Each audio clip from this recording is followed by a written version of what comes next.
கர்த்தருடைய பரிசுத்தமான நாமம் மகிமைப்படுவதாக. ஆசீர்வாதமான ஒரு நல்ல காலை வேளையிலையும் பாளையங்கோட்டை இந்திய தேவ சபையிலிருந்து வெளியிடுகிறதான காலை மன்னாவுக்காக கர்த்தரை துதிக்கிறேன். கர்த்தர் தந்த இந்த நல்ல நாளுக்காக கர்த்தரை துதிப்போம். இந்த நாளிலேயும் நம்முடைய வேத தியானம் தொடரட்டும்.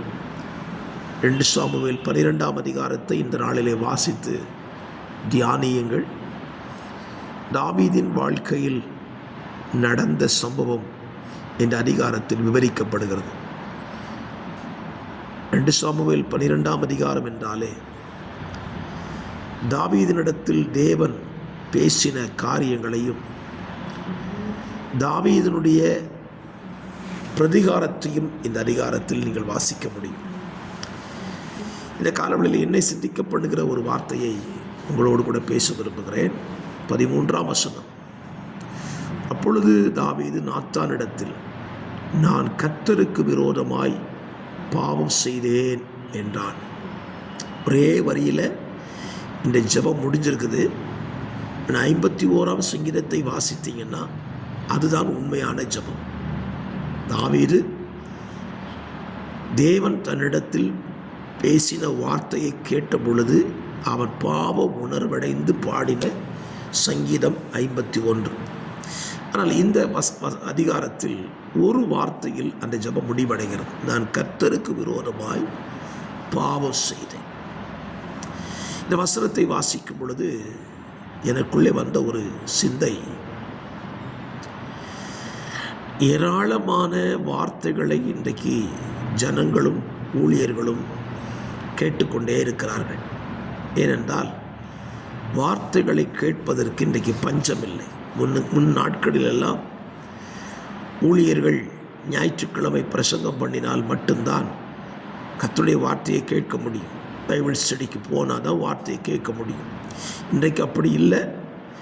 ஊழியர்களையே சந்திக்காமல் இருந்தாலும் பிரசங்கத்துக்கு கேட்பதற்கு ஏராளம் வழிகள் இன்றைக்கு நமது கையிலே இருக்கிறது. ஆகவே வார்த்தைகளை கேட்பதற்கு இன்றைக்கு குறைவில்லை. ஆனால் கேட்ட வார்த்தைகளில் எத்தனை பேர் உணர்த்தப்படுகிறோம் என்பதுதான் முக்கியம். தாவீது நாத்தானிடத்திலிருந்து ஒரு வார்த்தையை கேட்கிறான். கர்த்தருடைய வார்த்தையை கேட்டுக்கொண்டே இருக்கிறான். அந்த வார்த்தையின் முடிவிலே தாவீது சொன்ன வார்த்தை தான், நான் கர்த்தருக்கு விரோதமாய் பாவம் செய்தேன். இன்றைக்கி நம்முடைய வாழ்க்கையை யோசித்து பாருங்கள். இந்த வருஷத்தை நம்ம எடுத்துக்கொள்வோம். 11 மாதங்களுக்குள்ளாய் வந்துட்டோம். 10 மாதத்தை கடந்துட்டோம்.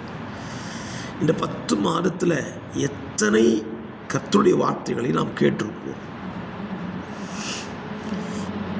அந்த வார்த்தைகளுக்கெல்லாம் நாம் எந்த அளவுக்கு கீழ்ப்படிந்திருப்போம். உணர்த்தப்பட்ட வார்த்தைகளுக்கு நம்ம ஒப்பு கொடுத்திருப்போமா? அல்லது பேசப்பட்ட எல்லா வார்த்தைகளுக்கும் கமெண்ட்ஸை எழுதி அல்லது கமெண்ட்ஸை பேசியிருக்கு காலத்தை தள்ளிட்டோமா? யோசித்து பாருங்க.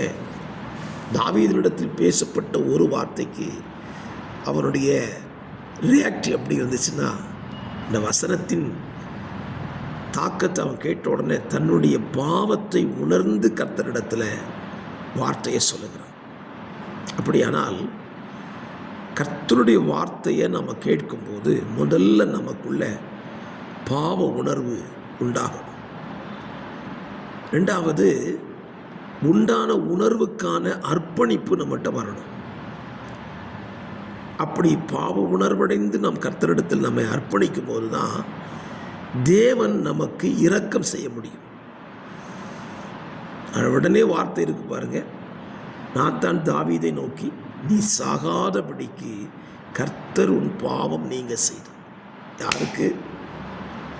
பாவ உணர்வடைந்தவனுக்கு தான் இந்த வார்த்தை.